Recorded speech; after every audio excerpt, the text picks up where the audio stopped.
Primeiro conselho que eu quero te dar, abre comigo em Provérbios, capítulo 24. Provérbios, capítulo de número 24.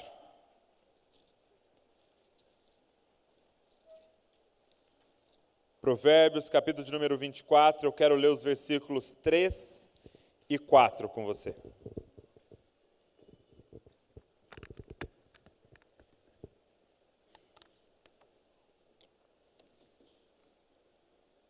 Provérbios 24, vamos ler o versículo 3 e 4. Quem achou, diga, eu amo a Bíblia. Quem não achou, diga, eu também.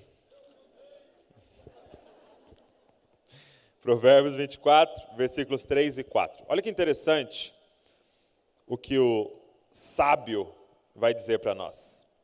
Com sabedoria se constrói a casa, e com discernimento se consolida. Pelo conhecimento, os seus cômodos se enchem do que é precioso e agradável. Primeiro conselho que eu quero te dar sobre casamento e família é: você precisa aprender sobre casamento e família. Você precisa aprender sobre casamento e família. Quando a gente olha para casamento e família e se pergunta o que é que sustenta um casamento, o que é que sustenta uma família, o que é que, se faltar, destrói um casamento ou destrói uma família. E geralmente a gente é rápido em responder que é o amor, que é a paixão, que é a sexualidade, mas o que o autor de Provérbios vai dizer para nós é o seguinte: com sabedoria se constrói. Quando ele usa aqui a casa, ele está falando sobre um lar, ele está falando sobre uma família. Com sabedoria se constrói uma família. Olha as palavras que ele usa. E com discernimento se consolida ela. Pelo conhecimento, seus cômodos se enchem do que é precioso e agradável. Gente, eu posso dizer sem medo de errar para vocês. Quando nós estamos diante de famílias sendo destruídas, geralmente não é amor que falta. Geralmente não é paixão que falta. Quando você começa a cavar e você vai na raiz daquilo que está acontecendo, é ignorância o problema da família. É por não saber o que é casamento, é por não saber o que é família, que famílias são destruídas. A minha pergunta é: você tem buscado entendimento, sabedoria, conhecimento sobre casamento, sobre família? Esse primeiro ponto, vocês já estão bem, porque vocês estão em um encontro de casais. Fala aleluia. É para o meu irmão aqui do lado essa palavra. É para aqueles que não se inscreveram. É para aqueles que não vieram. Mas de verdade, parabéns para você que está aqui, que tirou esses 4 dias, que se organizou no seu trabalho para vir aqui. Para quê? Para crescer nesse assunto, casamento e família. Por quê? Porque nós buscamos conhecimento de vários assuntos. Nós nos dedicamos sobre vários assuntos, mas muitas vezes você pergunta para a pessoa: quantos livros você leu sobre casamento? Quantos livros você leu sobre família? Quantas palestras você ouviu sobre esse assunto? Você às vezes ouviu tudo sobre o seu trabalho, tudo sobre a sua profissão, leu tudo sobre sua área de atuação, mas você se dedicou a saber sobre casamento e família? Eu tenho certeza que o sucesso da minha família, do meu casamento, é exatamente relacionado a isso. Porque eu tive a honra e o privilégio de crescer nesse ambiente. Então, por muitos anos eu estava ali naquela câmera ali, sentado naquela câmera, filmando. Eu estava lá editando. Eu estava lá fazendo as coisas dos livros. E nisso eu estava ouvindo. Mas se não bastasse, a gente fez todo o curso de noivo, de meses e meses na igreja, antes do casamento. Mas se não bastasse, a gente continua ministrando sobre isso, ou seja, estudando sobre isso, buscando sobre isso, ouvindo sobre isso. Por quê, gente? Porque não tem como ter sucesso naquilo que você não conhece. Deixa eu te fazer uma pergunta. Já parou para pensar por que na maioria das vezes, quando uma família fracassa, né? Na maioria das vezes, a pessoa, ela tem mais anos na sua carreira do que no seu casamento? Por que tem pessoas que têm um relacionamento mais longínquo com o seu carro do que com o seu cônjuge? Tem mais anos com um carro do que com a esposa. E a resposta é muito simples. Porque se eu chego para o Estado e falo assim, olha, eu quero ser médico. Eu quero ser um médico. O Estado vai falar, poxa, que legal, que iniciativa legal. Então você vai fazer o seguinte, você vai fazer essa prova aqui, se você passar, você vai entrar aqui nessa faculdade, e aí você vai estudar 6 anos fazendo provas e provas e provas, quase que quinzenalmente. Se você passar nessas centenas de provas, aí você faz lá uma última, aí a gente libera uma carteirinha, mas calma, aí você vai para a prática, você fica mais uns 2, 3 anos lá preso num hospital, aí eu falo para você, agora pode viver a sua profissão. Aí você fala, mas eu achei que está muito comprido, eu quero dirigir então. Aí o Estado fala, pô, que legal que você quer dirigir. Então faz o seguinte, já se matricula aqui, você vai fazer tantos meses de curso, você vai ler esse livrinho, você vai fazer uma prova, aí já posso? Não, agora você vai para a prática. Vai ficar um instrutor do seu lado, durante não sei quantas aulas, te ensinando cada detalhe. Aí você vai fazer uma prova prática, se você passar, eu te falo, pode dirigir. Só que aí eu chego para o Estado e falo, quero casar. Ele fala, que legal, assina aqui. Estão casados, sem entendimento nenhum, sem conhecimento nenhum, e na verdade, na maioria das vezes, vindo de uma família completamente disfuncional, totalmente distorcido, geralmente filhos do divórcio, filhos de uma família que fracassou, e aí você é colocado num casamento. Gente, vai dar certo? Gente, importa o tanto de amor que tem, o tanto de paixão, o tanto de química, o tanto de dinheiro. Não, nada disso importa se eu não sei. Não importa o quanto eu amo isso aqui, meu Deus, sou apaixonado por teclado. Se eu não sei usar, se eu não tenho conhecimento, se eu não tenho entendimento. Então eu quero falar a primeira coisa para você, saia daqui com o máximo de livro que você conseguir.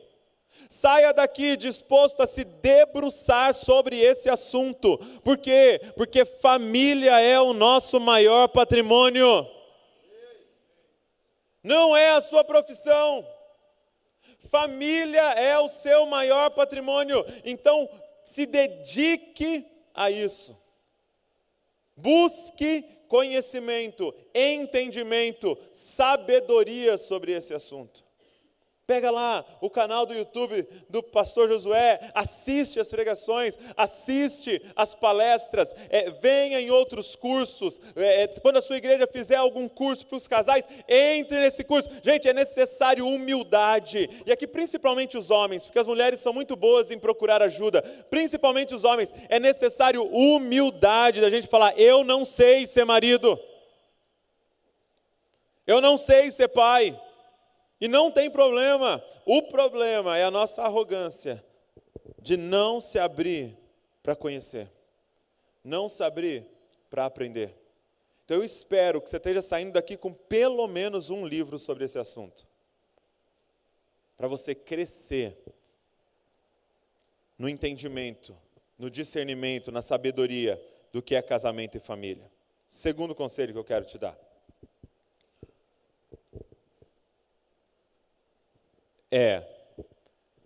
Coisa mais importante que tem acontecido na minha vida é conhecer profundamente a minha esposa. Anota aí, conheça profundamente o seu cônjuge,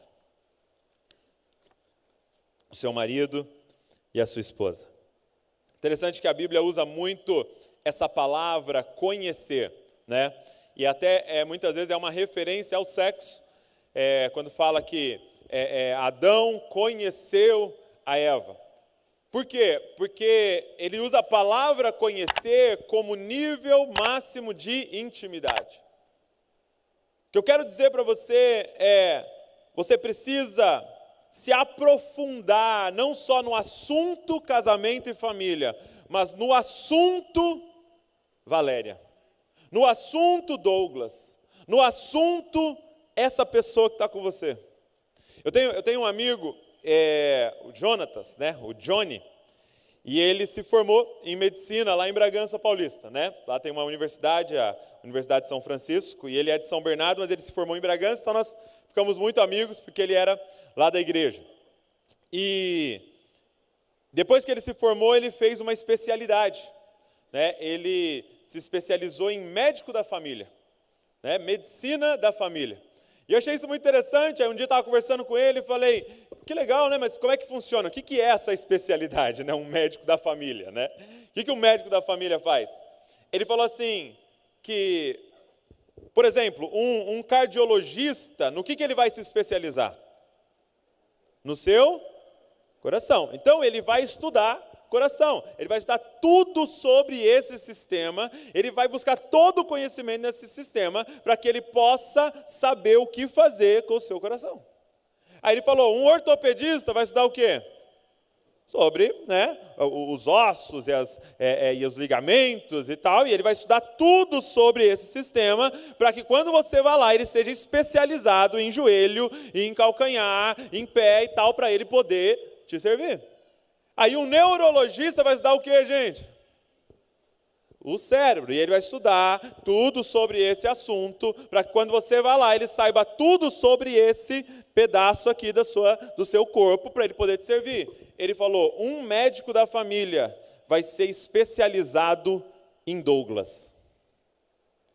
O que o médico da família estuda? Uma pessoa.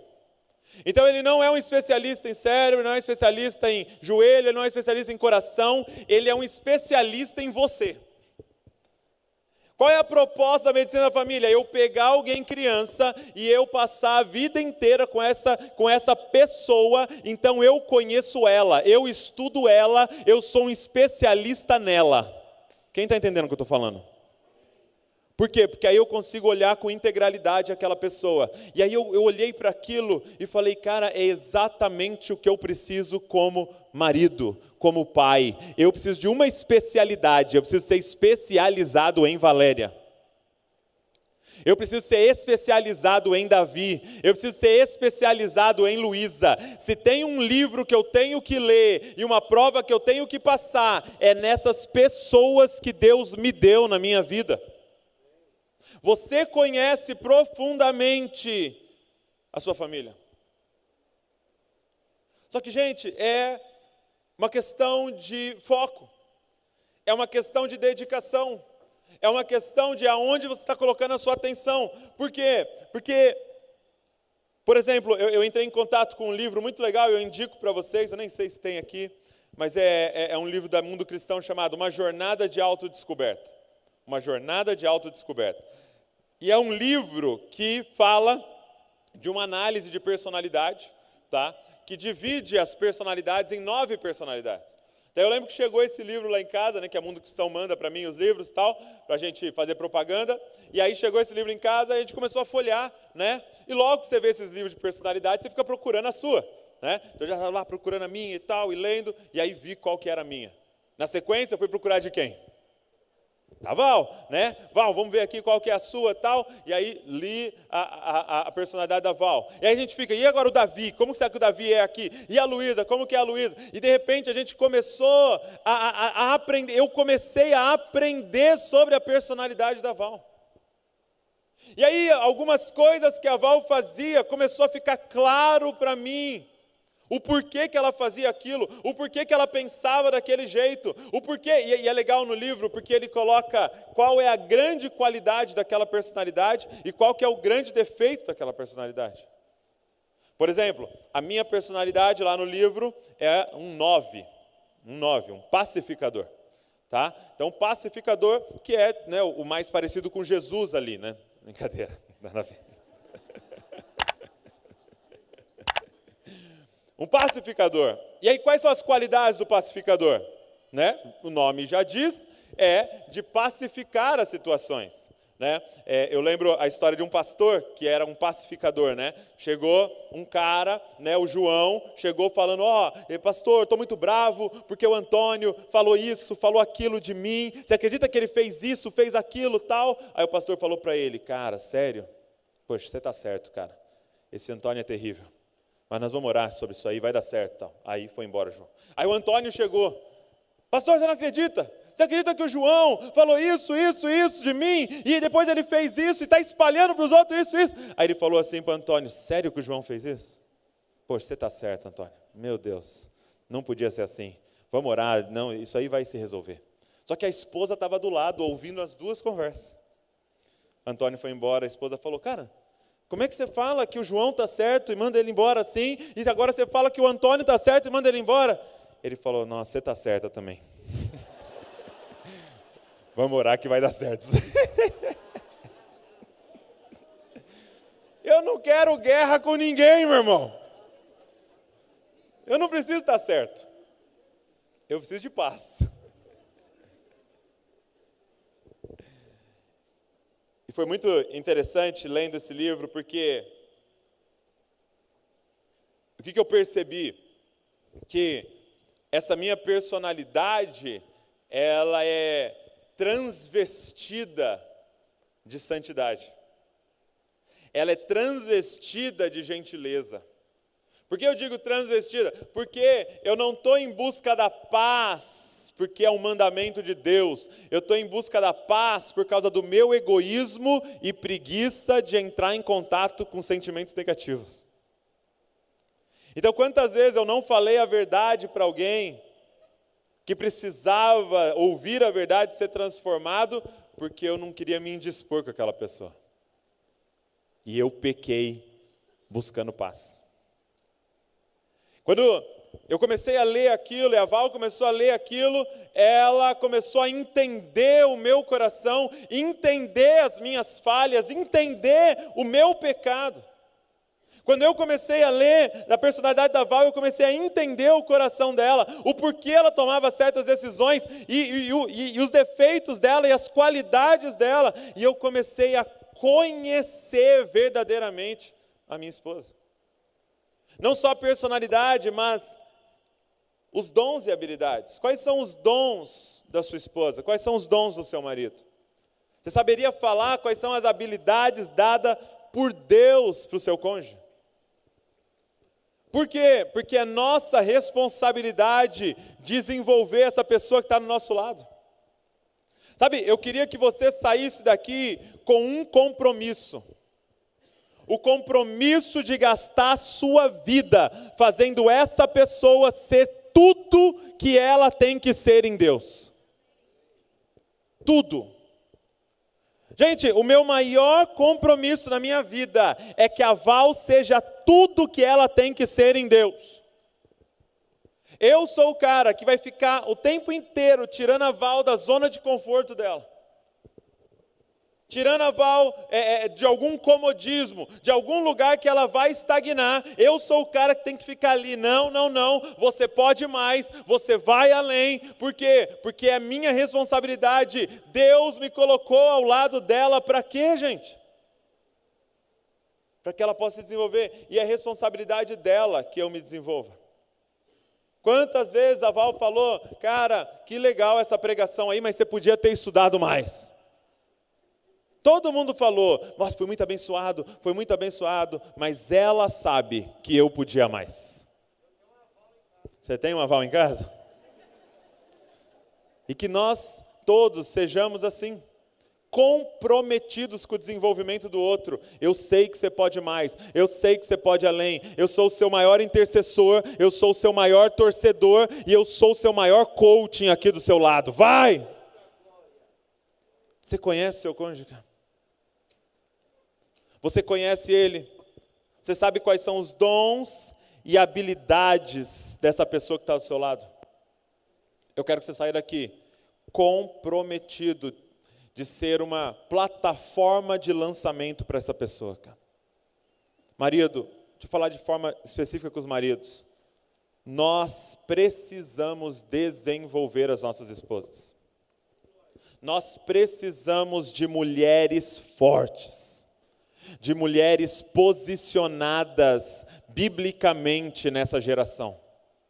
Nós estamos agora com essa ideologia do feminismo vindo de forma muito forte. E toda a mensagem é que ela está empoderando as mulheres. Gente, o verdadeiro empoderamento feminino é quando o Espírito Santo toma uma mulher e ela é tudo que Deus desenhou ela para ser. Só que é nossa responsabilidade ao lado delas dar todas as condições para que elas se desenvolvam ao máximo naquilo que Deus tem para elas. Só que a gente tem que ser médicos da família, especializados no outro, dedicados ao outro. E isso vale para os filhos. Quem é o Davi? Quem é a Luísa? Eu e a Val fica nessa pergunta constante lá em casa. O que eles são? Né? Nós lá na igreja trabalhamos muito com 5 ministérios. Né? Então a gente fica, cara, Davi é mais pastoral? Será que a Luísa é mais profética? Será que é uma parada mais mestral? Para que eu possa dedicar a minha vida desenvolvendo eles naquilo que eles são, em Deus. Para que nós possamos ser apostólicos, sabe? Chegar no fim e enviar esses meninos para fazer um estrago em algum lugar no planeta. Cara, você precisa se comprometer com o crescimento da sua família. Com o crescimento da sua família, com o crescimento da sua esposa, com o crescimento dos seus filhos. Então, o segundo conselho que eu quero te dar: conheça profundamente o seu cônjuge e também os seus filhos. Terceiro, anota aí. Número 3. Talvez foi uma das coisas mais importantes que eu aprendi até aqui. Família é o seu ministério e trabalho. Anota aí. Família põe letra maiúscula, é o seu ministério e trabalho. Todo o resto é secundário. Família é o meu ministério / trabalho.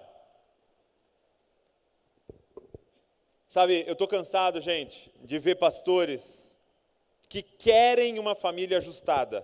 Mas para quê? Para não envergonhar o ministério. Não, filho, vocês têm que se comportar. Por quê? Porque o pai é pastor. Não, nós não podemos brigar. Por quê? Porque eu prego amanhã. Não, gente. Sua família não serve o seu ministério. Sua família é o seu ministério. A sua família é o seu trabalho. Gente, estou cansado de empresários que ficam usando essa desculpa de deixar algo para a família. E fazendo horas e horas e horas de trabalho longe e a cabeça fora de casa. Por quê? Porque eu tenho que dar o melhor para os seus filhos. Seu filho precisa de 1 par de tênis, gente. Seu filho precisa de 3 trocas de roupa. Seu filho nem liga para essas coisas. Foi a gente que está colocando isso na cabeça deles. A vida inteira, quantos aqui cresceram brincando de carrinho, que era uma caixinha da Colgate e umas tampinhas assim, e você era mais feliz do que seus filhos. Por quê? Porque nós estamos nessa desculpa de eu estou trabalhando para a minha família. Não, o seu trabalho é a sua fuga para não viver o que verdadeiramente você tem que viver, que é a sua família. Gente, nós não podemos chegar no nosso leito de morte arrependidos, porque gastamos a vida com planilha. Você nunca vai ouvir um senhorzinho, uma senhorinha no leito de morte dizendo: ai, me arrependo tanto de ter gastado tempo com a minha família, eu deveria ter feito mais hora extra.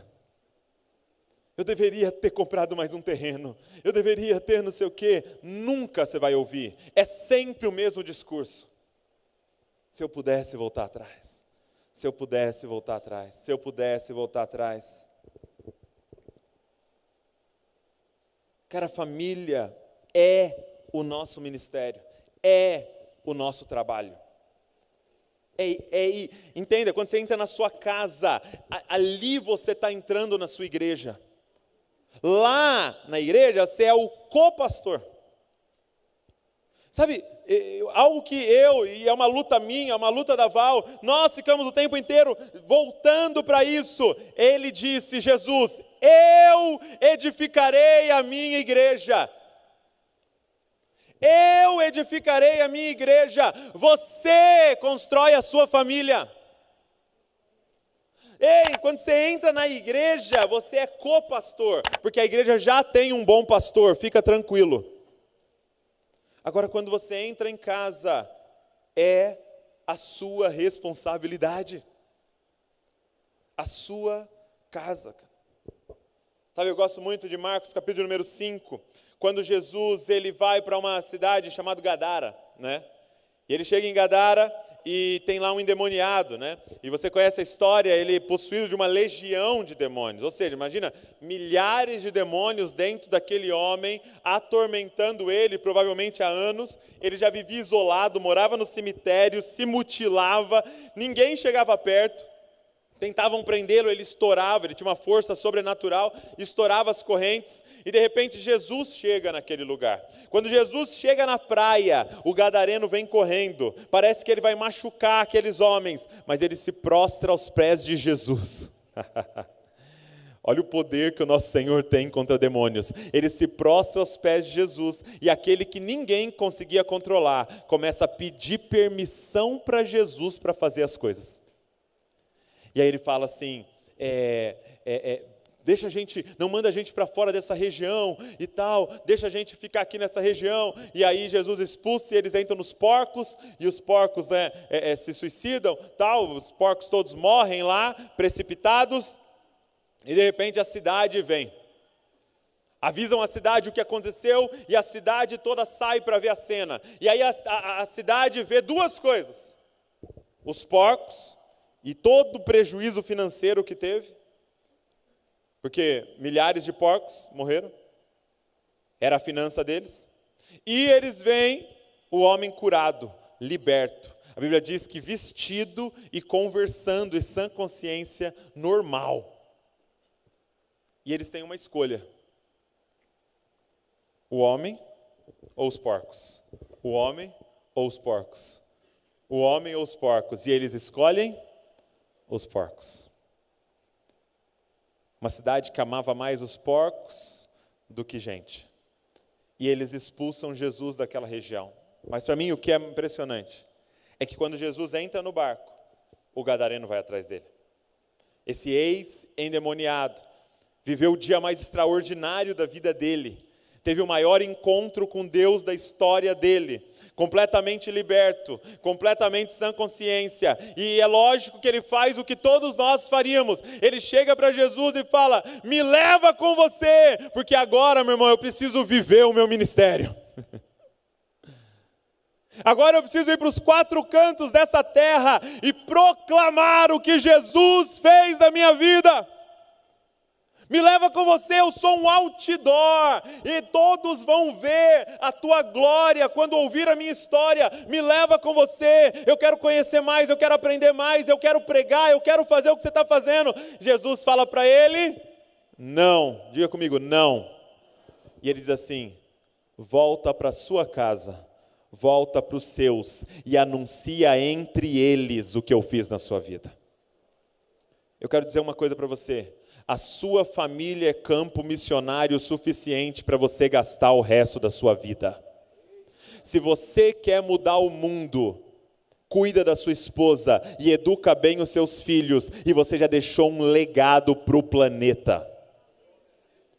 Do que adianta a gente gastar a nossa vida nas nossas igrejas, ministérios, e bombando as nossas células e os nossos trabalhos e empresas, e falhar na missão que Deus colocou na sua mão.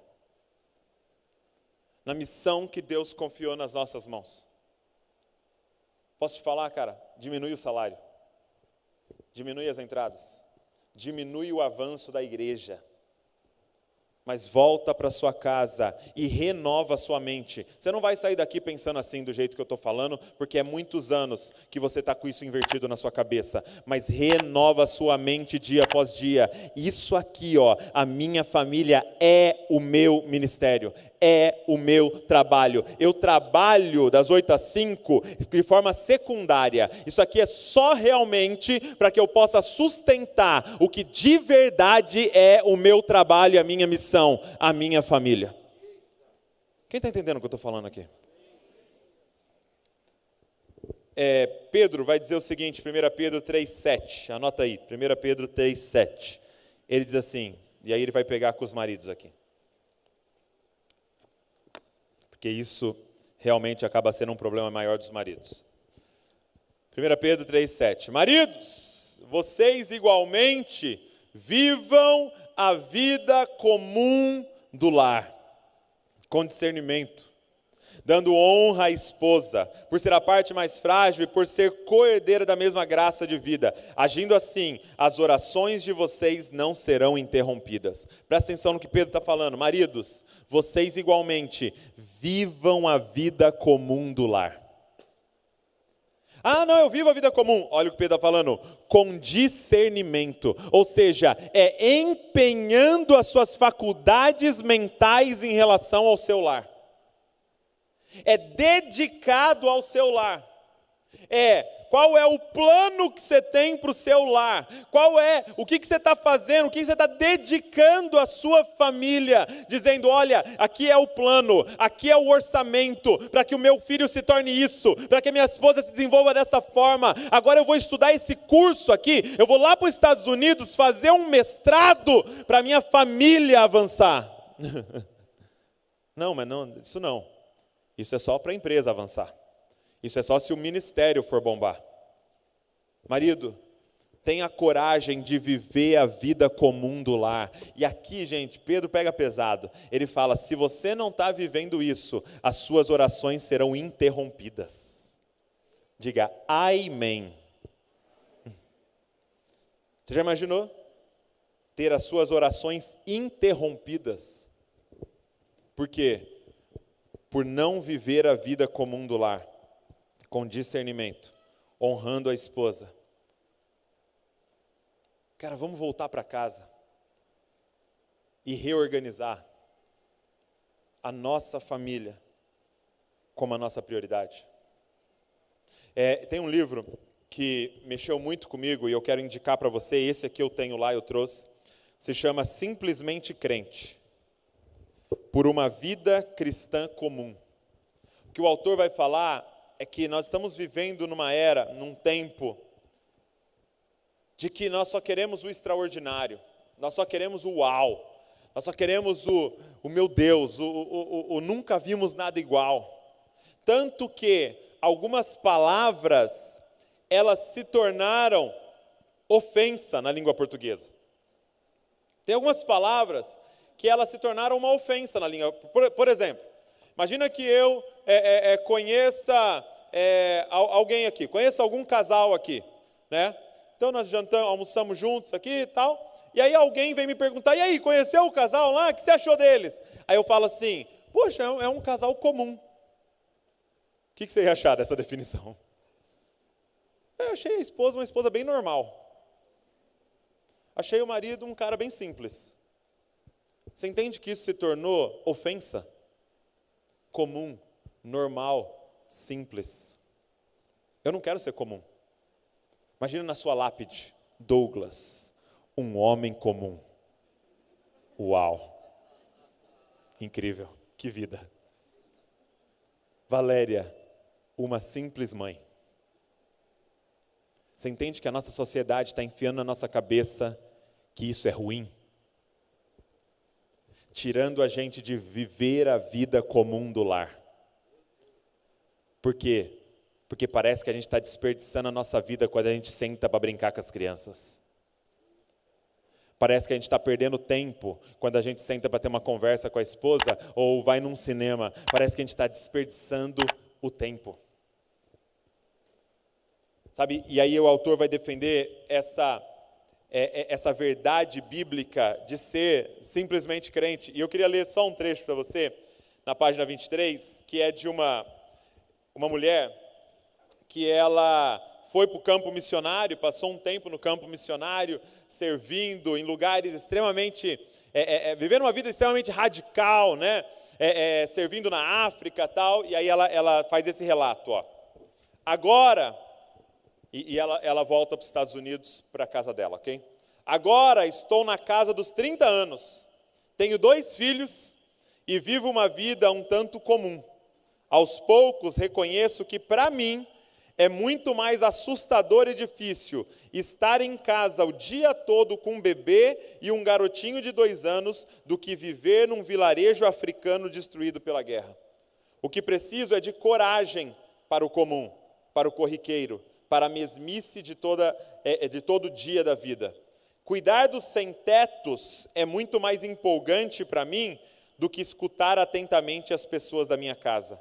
Dar roupas e buscar comunidades cristãs na periferia requer menos de mim do que ser bondosa com meu marido numa manhã comum de quarta-feira ou telefonar de volta para minha mãe quando não sinto a mínima vontade de fazer isso.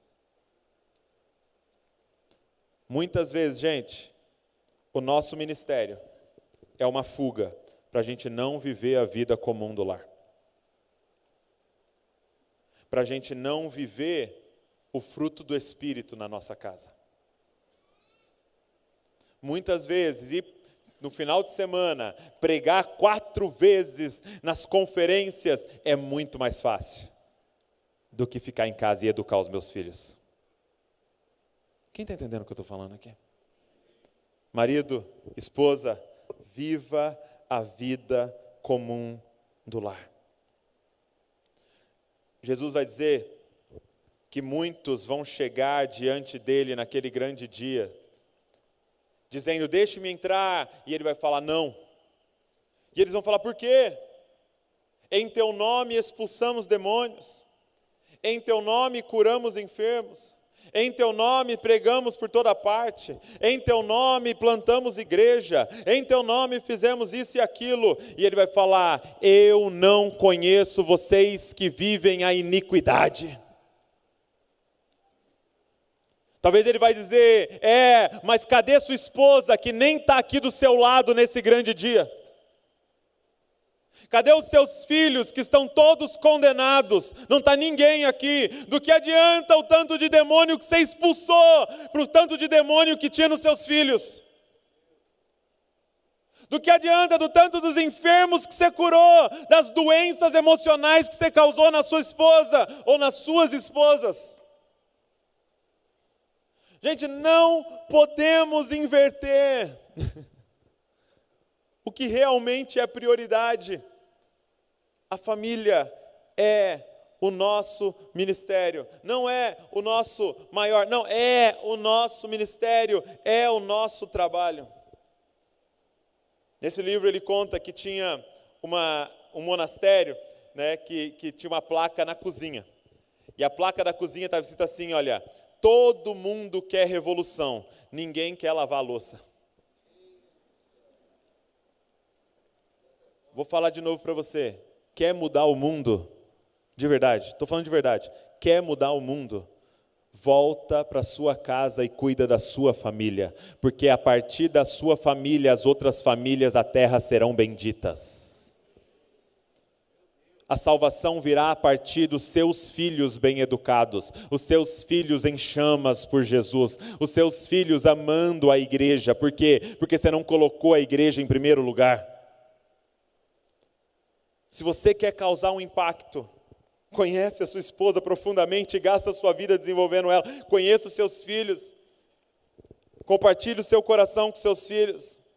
Sabe, gente, o que mostra, o que revela que família se tornou algo secundário, terciário para nós. Sabe, para mim o que é o grande sintoma disso é o nosso desejo de cada vez ter menos filhos.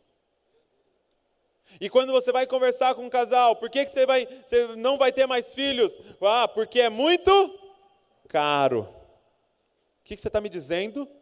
Que você vai ter menos filho, porque ter filho atrapalha o seu patrimônio? Você não entendeu nada. Filho é o patrimônio. Quanto menos filho eu tenho, mais pobre eu sou diante de Deus. Porque para Deus, o que é que tem de mais valor no planeta? Não é ouro, não é terreno, não é empresa, não é Bitcoin. Para Deus, o que tem mais valor no planeta se chama seres humanos. Quanto do tesouro de Deus tem na sua casa? Ah, quem está entendendo o que eu estou falando aqui, cara? Eu já vi pessoas falando, eu não vou ter mais filho, porque está tão corrido o ministério que não dá para ter mais filho. Então você entende que isso é sintomático de que estão nos ensinando a colocar a família como um estorvo do que realmente importa? O meu trabalho e o meu ministério. Mas você vai sair daqui com uma coisa no seu coração: a sua família é o seu ministério. A sua família é o seu trabalho. Eu e a Val temos 2 filhos e a gente tinha decidido, parar, fechar a fábrica, 2, um menino e uma menina, já tem um casal, tal, beleza, E aí um dia um cara estava conversando comigo, um amigo, ele falou assim: nossa, foi um pastor lá na igreja, E aí ele estava pregando assim, aí ele falou assim para a igreja: vocês aqui são servos de Mamon. Imagina. Aí a igreja regalou o olho assim, E o pessoal: não somos servos de Mamon, não. São servos de Mamon. Servo de Mamon aqui. Aí eles: não, imagina, a gente não é servo de Mamon, não. Aí ele falou assim: então, deixa eu fazer uma pergunta. Para quem você perguntou quantos filhos você deveria ter? Para Deus ou para sua conta bancária? Quando eu ouvi aquilo, eu falei: não deveria ter tido essa conversa aqui. E aí eu e a Val tivemos a coragem de perguntar para Deus.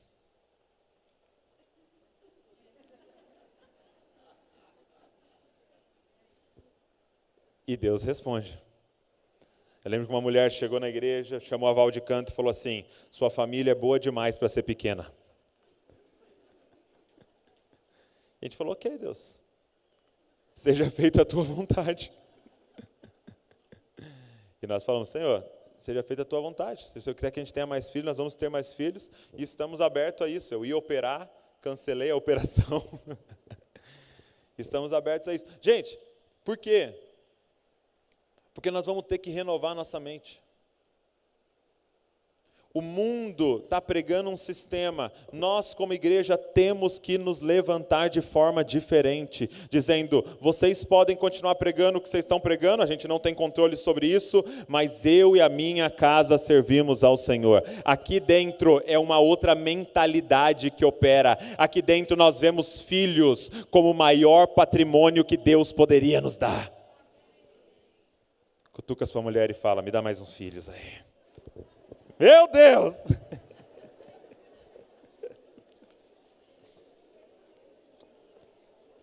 Não é você que vai parir, né? Por isso que é bom, ser pregador homem. Tenha mais filhos, mulheres.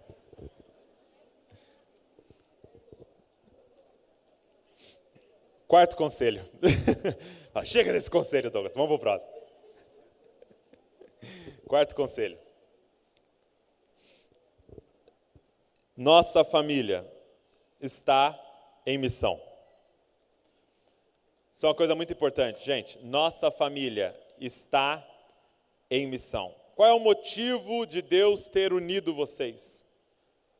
Qual é o motivo de Deus ter unido vocês como casal e ter enviado esses filhos que vocês têm?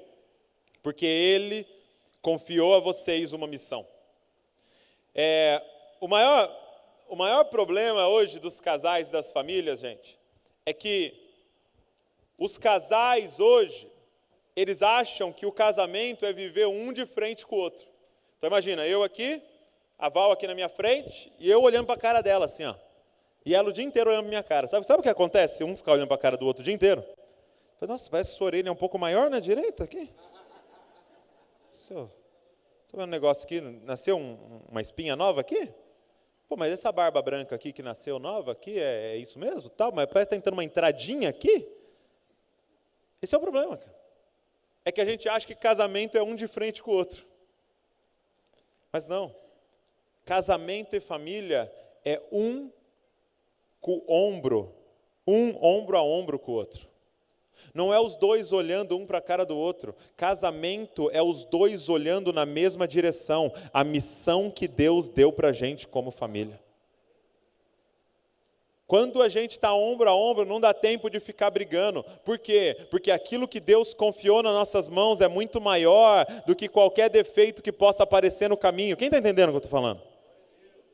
Você precisa envolver a sua família na missão de Deus. Eu e a Val viemos falando isso com as crianças, né, no carro, e algo que a Val ouviu recentemente, que mexeu muito com a gente, nós precisamos, as crianças, a Luísa e o Davi precisam entender que não é o pai e a mãe que está vindo aqui cumprir uma missão, é nossa família que está cumprindo uma missão.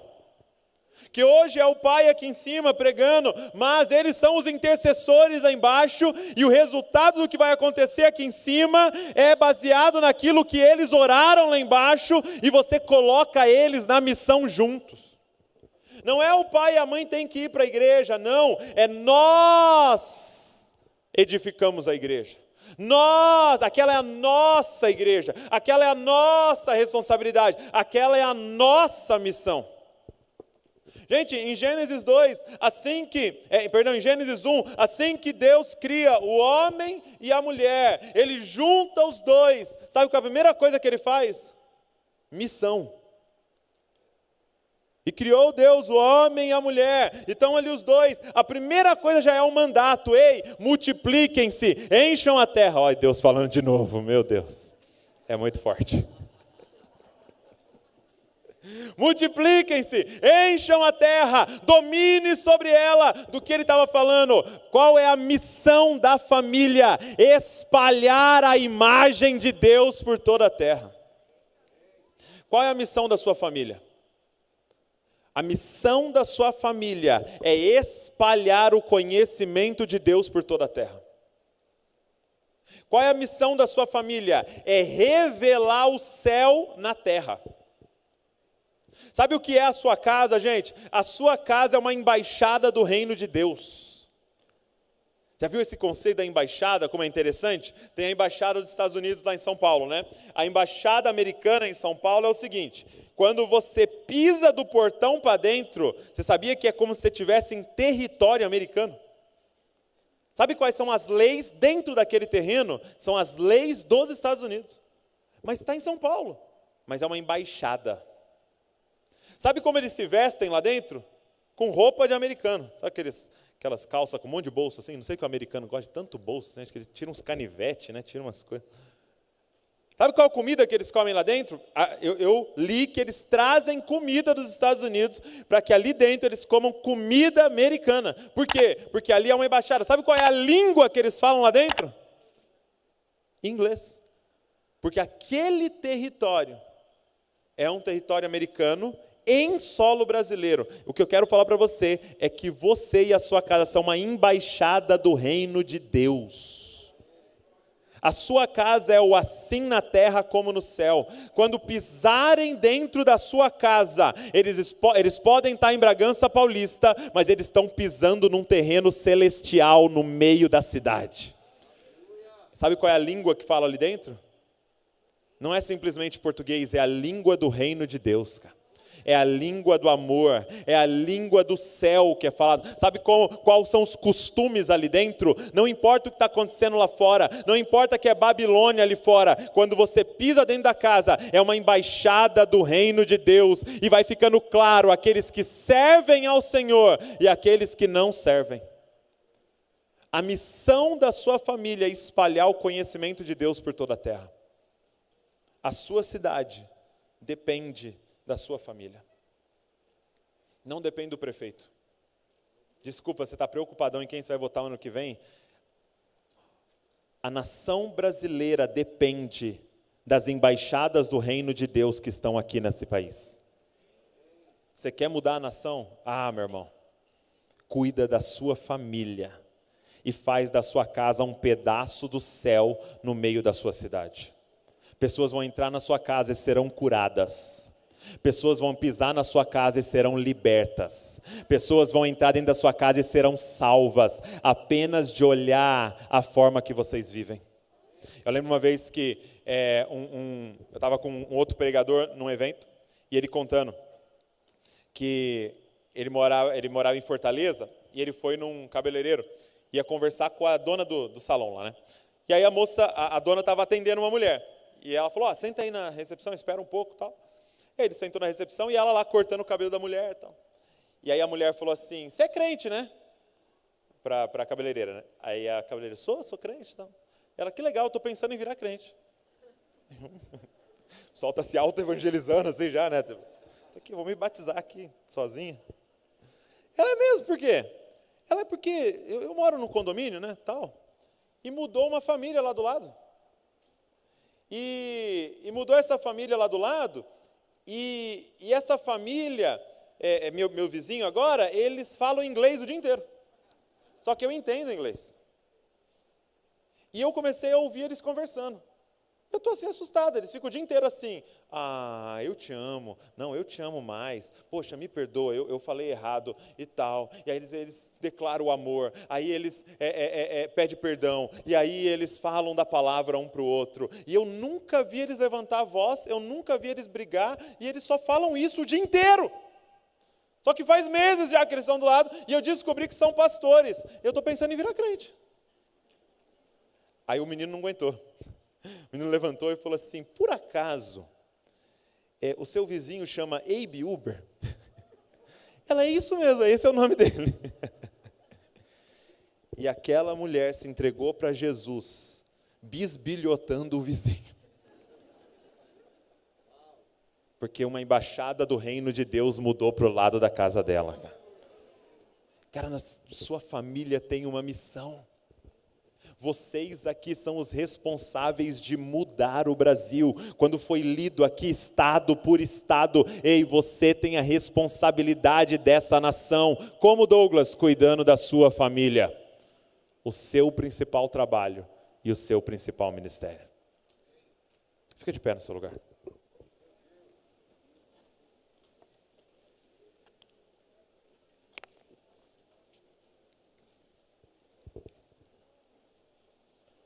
Último conselho, só para eu falar.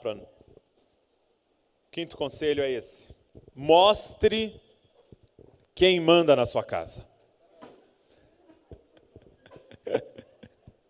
Mostre quem manda na sua casa. Tem que ficar muito claro quem manda na sua casa. Quem, gente? A palavra de Deus. Isso aqui é muito importante. Tem que ficar claro para os seus filhos quem manda na sua casa. A palavra de Deus. Não é a vontade do papai que é feita aqui. Não é a vontade da mamãe que é feita aqui. Aqui em casa é feita a vontade de Deus. Eu não estou te mandando fazer isso porque eu quero. Eu não estou te mandando fazer isso porque a mamãe quer. Nós estamos mandando você fazer isso porque é a vontade de Deus revelada nas Escrituras. Eu tive a honra de fazer um podcast, de entrevistar o Israel Subirá, filho do pastor Luciano Subirá. E eu perguntei para ele assim, Israel, o que foi que mais te marcou na sua vida? O que seu pai fez que foi mais marcante na sua vida? Aí ele falou assim para mim, Douglas, tudo para o meu pai é a Bíblia. Tudo.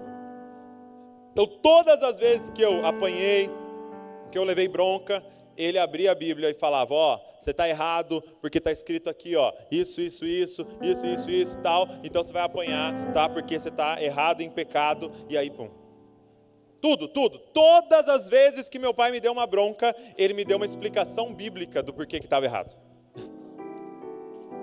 Eu falei, uau, mas, eu falei, Israel, deixa eu te fazer uma pergunta. Isso que você está atribuindo pelo fato de você amar tanto Jesus e a palavra hoje, é o mesmo comportamento de um monte de filho desviado que eu conheço. Que o pai fez a mesma coisa e ele odeia a igreja e a palavra porque o pai fez isso. Porque o pai pegava a Bíblia e só faltava às vezes bater com a Bíblia, né? Qual foi a diferença? Por que você não revoltou contra a Bíblia e passou a amar a Bíblia? Aí ele falou, Douglas, é porque depois que ele terminava de falar para mim, você está errado, porque esse texto diz isso, sabe o que ele fazia? Ele abria a Bíblia e falava, agora deixa eu te mostrar o que o pai errou. Quando eu levantei a voz, eu também pequei, porque a Bíblia diz isso, isso, isso. A Bíblia não cortava só eu, Douglas, a Bíblia cortava ele também. A Bíblia não era o que eu uso para impor a minha vontade. A Bíblia era soberana sobre toda a casa. Quem está entendendo o que eu estou falando aqui? Gente, eu vou repetir algo que eu já disse aqui. Eu posso dizer com a boca cheia, o maior patrimônio que meu pai e minha mãe deixou para a minha vida foi amar a palavra de Deus. Meu pai e minha mãe me deram tudo, pagaram intercâmbio, pagaram faculdade, morei os primeiros 2, 3 anos numa casa que era deles, para me ajudar no início do meu casamento, me deram um primeiro carro quando eu fiz 18, me deram tudo que um filho gostaria, mas eu posso dizer com a boca cheia, o maior patrimônio que meu pai e minha mãe me deram, foi ser apaixonado pela palavra de Deus, e colocar esse livro, as escrituras, a verdade como algo mais alto dentro da minha casa. Gente, é só isso aqui que é possível nos fazer ser um dentro de casa. A Val tem uma história, a Val tem um background, a Val tem uma personalidade, a Val tem uma cabeça, a Val é mulher. Eu sou homem, tenho uma história, um background, uma cabeça. Como que dois se tornarão um? Como que esses dois vão virar um? Humanamente é impossível, mas o que tem que acontecer? É a Val chegando e falando, não, eu penso assim. Aí o Douglas aparece e fala, não, mas eu penso assado. Mas aí os dois falam, mas não interessa como a gente pensa. A pergunta é como a palavra de Deus diz que tem que ser. E é aqui que nós nos encontramos e nos tornamos um. Cara, que a palavra de Deus tenha a última palavra dentro da sua casa. Seja apaixonado pela palavra de Deus. Que os seus filhos vejam o teu compromisso com a palavra de Deus. Seja intencional em falar, eu estou te dando essa bronca por causa da palavra de Deus. Está errado por causa da palavra de Deus. Não é por causa da raiva do pai, não é por causa do nervosismo da mãe, é por causa da palavra de Deus. E quando você errar, mostra para eles que você errou diante da palavra de Deus. Porque a última palavra dentro da nossa casa é do Senhor.